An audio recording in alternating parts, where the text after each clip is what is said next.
c'est la première fois de mémoire qu'on voit et le gouvernement et l'opposition officielle en crise en même temps. Mm-hmm.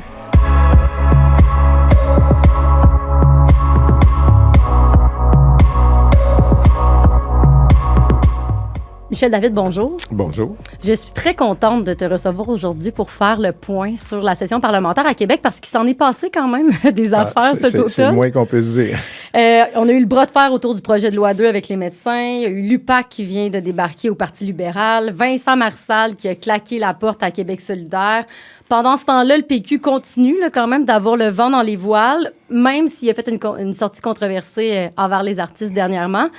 Ça fait plus de 20 ans que tu es chroniqueur politique ici au Devoir, avant au Soleil. Comment tu décrirais cette session parlementaire-là? Bien, à chaque session, depuis la dernière élection, on se dit que c'est toujours la pire session que le gouvernement Legault a connue. Puis à chaque fois, il y en a une pire encore. Alors, je pense que celle-ci bat à peu près toutes les autres. On va voir ce que la prochaine va donner. Mais ce qui m'a le plus frappé, c'est que c'est la première fois de mémoire qu'on voit et le gouvernement et l'opposition officielle en crise en même temps. Mm-hmm. D'habitude, l'un profite des malheurs de l'autre, mais là, ils sont tous les deux dans le malheur. Et ceux qui en profitent le plus, ben, c'est le PQ. Là, on le voit dans les sondages, puis je pense qu'on peut le sentir très facilement. Alors, si on revient un petit peu au début de la session, souviens-toi, au début de septembre, là, le gouvernement Legault revient de vacances et se dit, il faut que je relance mon affaire. Ouais. Alors, gros remaniement ministériel, suivi M. Legault met fin à la session, en commence une autre, prononce un discours inaugural. Là, il y a les 4 priorités qu'il énonce à la fois au moment du remaniement ministériel et de son discours inaugural. La session commence, puis là, on est à 24 heures de la fin de la session, là, et on voit que l'aiguille n'a absolument pas bougé. Les intentions de vote de la CAQ sont exactement aujourd'hui ce qu'elles étaient en juin, ce qu'elles étaient en septembre, en octobre, en novembre. Ça ne bouge pas. Alors là, l'impression que ça donne, c'est que les gens ont porté un jugement qui a l'air définitif sur le gouvernement et c'est vraiment pas un jugement positif.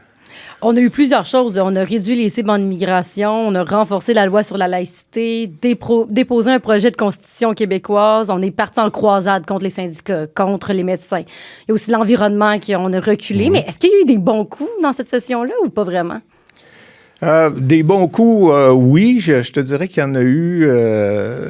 J'ai trouvé, et puis avant que tu me poses la question, je vais te dire que c'est probablement mon étoile de la session en éducation. Ah ouais? Ouais.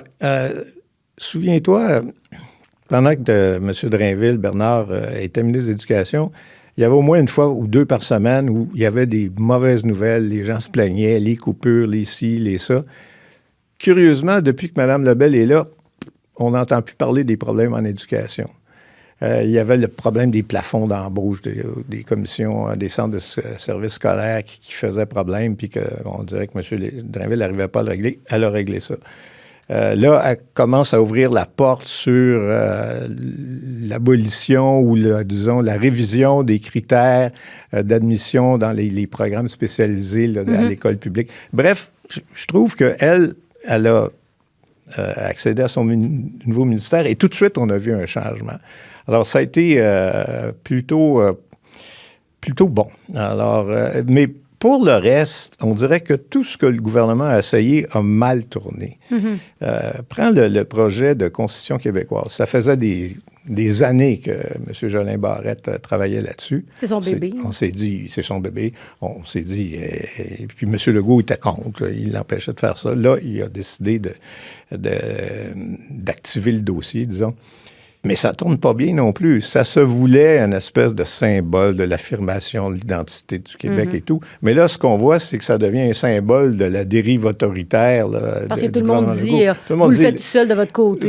Puis vous n'avez pas consulté, puis là, il y a des entorses à la Charte des droits.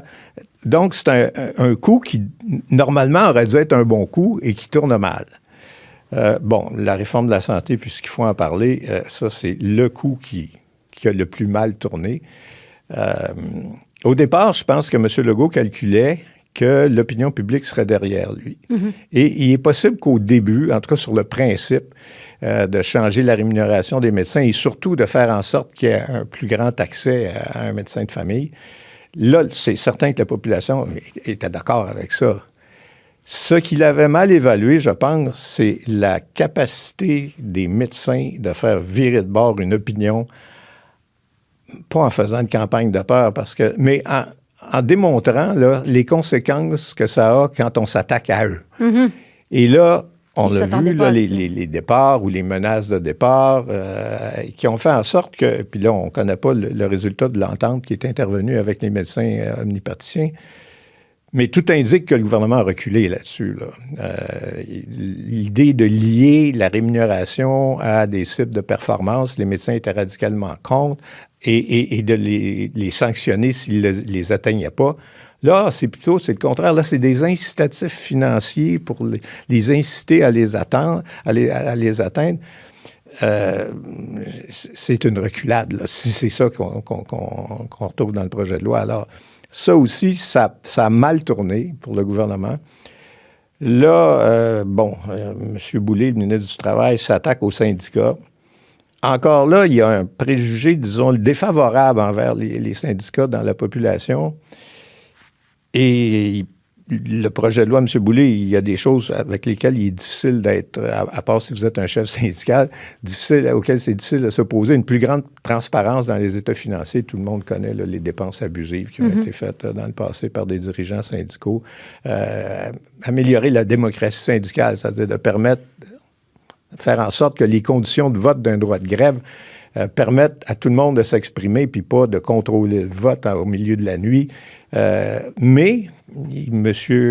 Boulay va trop loin, à mon sens. Et là, encore là, ça rejoint le reproche qu'on fait au gouvernement d'être trop autoritaire, c'est-à-dire de vouloir interdire ou rendre facultatives les cotisations qui servent à des fins autres que la représentation immédiate des syndiqués. Par exemple, contester une loi du gouvernement. Écoutez, on a, depuis la Révolution tranquille, accepté au Québec, plus qu'ailleurs, que le monde syndical était un acteur politique important au sein de la société. Et là, c'est un peu comme si on voulait lui retirer ce statut-là. Et ça là encore, M. Legault se magasine une bonne crise pour le printemps prochain. Je ne sais pas dans quelle mesure les centrales vont être capables de mobiliser toute la société, parce que c'est un peu ça qu'il voudrait faire. Mais encore là, un bon projet de loi sur le fond, avec des dispositions qui étaient, je pense, nécessaires, va probablement finir par une autre crise. Alors, quand je te dis, ça part des fois d'un bon naturel, puis ça passe pas au final. Ça tourne mal. En entrevue après le remaniement ministériel, tu disais à mon collègue Félix que tu serais surpris de voir François Legault encore en poste au printemps. Est-ce que tu penses encore ça? Moi, je pense... là, j'avais dit à Félix, justement, écoute, tu peux me tromper parce que je pensais que Trudeau s'accrocherait puis il est parti. Alors là, je pensais que Legault partirait, puis en tout cas, jusqu'au moment où on se parle, il s'accroche. Mais je connais aucun premier ministre qui a télégraphié sa décision en disant oui, peut-être que dans 2-3 mois, là, je vais partir, mais je réfléchis. Là. La minute où il dit ça, il perd toute autorité. Mais là, en tout cas, il donne tous les signes de vouloir rester. Parce que, je pense, il voit une fenêtre à cause de ce dont on parlait tantôt, la crise au Parti libéral. Encore qu'il va falloir qu'il se dépêche, parce que là, ça ferait son affaire de faire face à Pablo Rodriguez, c'est bien évident. Mais s'il veut faire face à M. Rodriguez, il va falloir qu'il se dépêche, parce que je pense que M. Rodriguez, lui, il n'est pas là pour longtemps. Alors, si, par exemple, M. Legault veut absolument avoir une confrontation avec lui, ça suppose pratiquement qu'il déclenche des élections anticipées au printemps, ce qui n'est pas une décision évidente à faire, et qu'il le fasse le plus vite possible, parce que je pense que M. Rodriguez va partir sous peu. Parlons-en de la crise au Parti libéral, justement. L'UPAC qui débarque encore chez les libéraux. Qu'est-ce que ça fait pour leur image? C'est terrible. D'abord, on ne sait pas là, s'il y a quelque chose de vraiment croche là, qui s'est produit. Mais maintenant, le doute est tout à fait autorisé parce que l'UPAC, avant de déclencher une enquête, Ils regardent ça, ils disent, y a-t-il vraiment matière à déclencher une enquête? Puis là, ils ont décidé que oui. Alors là, le doute vient de grandir. Et l'autre affaire, c'est que ça peut être long en maudit, ça, une enquête de l'UPAC. Des fois, ça finit plus. Et même quand ça finit sur une conclusion qui est assez ambiguë. C'est-à-dire, on n'a pas trouvé matière à poursuite, mais ça ne veut pas dire donc qu'il n'y a rien. Ça veut dire que ça va être difficile à prouver ou à porter des accusations. Alors, cette épée de Damoclès-là, ce nuage noir, là, va continuer à suivre M. Rodriguez parce qu'essentiellement, ce dont il est question, c'est ce qui s'est passé pendant sa campagne au leadership. C'est pas, là, on n'est pas dans la commission Charbonneau puis les espèces de retours d'ascenseur, contrats en retour d'une cotisation à la caisse du parti. Là. C'est pas de ça dont on parle. C'est strictement attaché à la personne de M. Rodriguez, mais il est le chef. Alors, c'est évident que ça entache tout le parti. Et même s'il part, c'est sûr que ces mauvais souvenirs des années Charest vont suivre le parti, mais il va en prendre, disons, il va partir avec une partie de ces mauvais souvenirs-là. C'était-tu une bonne idée pour lui de sortir Marois Risky du caucus? Non. Je pense que c'était une mauvaise idée. Je pense que Marois Risky aurait quand même dû lui dire voici pourquoi. Là. Je trouve que c'est raison de dire bon, je ne peux pas parler de ça en public parce que c'est un dossier de ressources humaines. Mais là, c'était pas en public. C'était en tête-à-tête avec son chef. Je pense que elle aurait dû le faire. Mais ceci étant dit, tu ne sors pas ton meilleur joueur là, comme ça. Alors que tu es dans l'année électorale, que ton leadership est déjà fragile, que tu n'es pas à l'Assemblée nationale. S'il y avait un conflit avec sa chef de cabinet, je comprends que c'était une amie de M. Rodriguez, mais il a dit, bon, écoute, tu ne te sens pas avec, on va la remplacer par quelqu'un d'autre. Je pense qu'il a vraiment mal géré cette crise-là dès le départ. Puis après ça, ben, le pauvre, là, on le voit tous les matins, là, c'est l'espèce de chevreuil pris dans les phares d'une voiture sur une route de campagne et je sais rien, je savais pas, je veux qu'on fasse la lumière. Il a l'air totalement perdu, tout à fait. Qu'est-ce qui pourrait sauver les libéraux de cette crise-là? Changer de chef. Je pense pas que M. Rodriguez puisse se refaire une vertu. Et là, il donne l'impression d'un gars qui a pas l'étoffe d'un premier ministre. Bon, les gens qui l'ont connu à Ottawa disaient qu'il avait des doutes quand il est arrivé en disant « Ouais, c'est pas le gars le plus tough, le plus combatif, un de ses anciens chefs, là, Michael Ignatieff, a dit c'est pas tellement un homme d'idées non plus. Alors là, s'il n'est pas combatif puis qu'il n'y a pas d'idées, puis finalement, qu'est-ce qu'il y a pour être chef? Alors, je pense que changer de chef, là, ça ne peut qu'améliorer l'image. Mais maintenant, il ne reste pas beaucoup de temps. Le compte à rebours est commencé. Le compte à rebours est commencé. Je ne suis pas certain qu'ils ont les moyens, ne serait-ce que temporellement, de se lancer dans une course. La dernière a duré des mois et des mois. Ça c'est clair qu'ils ne peuvent pas faire ça. Idéalement, je pense qu'ils devraient s'entendre sur un candidat, le couronner, puis on passe à autre chose. Mais je pense qu'il y en a au moins deux qui aimeraient avoir la job. Alors, qui ça? D'abord, M. Blackburn, qui est l'ancien... qui a dû répondre dans le parti. Il a été député, directeur général, organisateur en chef. Là, il est au conseil du patronat. Et lui, il l'a dit, là, clairement. Moi, je suis disponible. Et M. Milliard, qui n'a pas la même expérience, mais qui a fini deuxième à la course du printemps dernier et qui avait l'air plutôt bon, et qui a chauffé quand même M. Rodriguez. Je pense que c'était 47-51, quelque chose comme ça, le score final. Donc, est-ce qu'il y en a un qui va décider de s'effacer derrière l'autre? Je ne le sais pas, mais je pense que ça serait une bonne idée pour les libéraux. Du côté de Québec solidaire, cette année, on avait un nouveau duo de porte-parole, Ruba Gazal et Sol Zanetti. Est-ce que le départ de Gabriel Nadeau-Dubois et l'arrivée de Sol Zanetti, ça a insufflé un nouveau souffle au parti ou moyen? Non, je pense pas que ça a insufflé un nouveau souffle. En tout cas, on ne le voit pas dans les sondages, ça c'est sûr. À l'intérieur, il y a une faction, dans le fond, qui l'a emporté sur l'autre. M. Nadeau-Dubois, je sais qu'on critiquait beaucoup son style de leadership aussi, mais M. Nadeau-Dubois, dans le fond, se comportait comme un chef de parti. Puis Québec solidaire, ils ne veulent pas de chef de parti. Ils veulent des porte-paroles qui portent justement la parole, qui traduisent les sentiments de la base. Alors que dans un parti, il faut que quelqu'un décide, puis bon. Alors, ils n'aimaient pas ce style-là, mais au-delà de ça, il y avait cet éternel débat au sein de Solidaire. Est-ce qu'on est un parti qui aspire au gouvernement? Et ça suppose des compromis, parce que pour gagner une élection, il faut faire un certain nombre de sacrifices, je dirais, parce que sur le plan idéologique, c'est difficile pour un mouvement comme Québec solidaire, puis comme un mouvement, je dis, parce que précisément, l'autre faction se considère davantage comme un mouvement qui veut faire avancer la société, qui considère le jeu parlementaire presque comme une trahison, à la limite. Là, le mot est peut-être, mais en tout cas, une compromission, disons. Et ce sont ces gens-là qui ont finalement eu le dessus. Alors ça rapproche pas beaucoup Québec solidaire du pouvoir. Ça peut conforter la conscience de certains. Et je peux comprendre qu'on ait cette conception-là de la politique.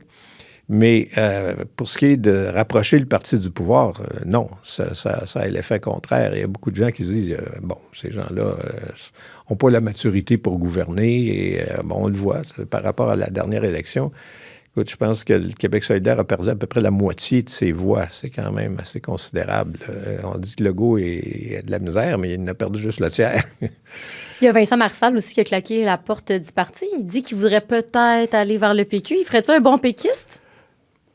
Moi, à la place de M. Saint-Pierre Plamondon, je ferais attention. D'abord, les transfuges n'ont jamais très bonne presse.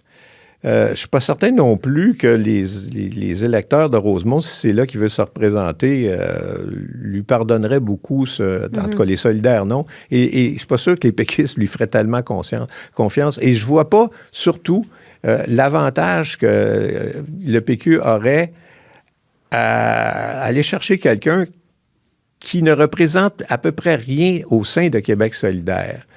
C'est-à-dire que si c'était, je ne sais pas moi, Alexandre Leduc, là, quelqu'un qui est très identifié, qui disait, là, tu peux te dire c'est une frange importante de Québec solidaire qui se rallie au PQ, ça aurait une certaine signification. M. Marissal, il était plutôt un loup solitaire, disons ça comme ça. Là. Je pense pas qu'il représentait grand-chose au sein de QS. Ils étaient très contents de son embauche au départ. C'était quelqu'un qui était assez connu. Puis, ça avait l'air d'une bonne prise, même si beaucoup avaient des doutes sur...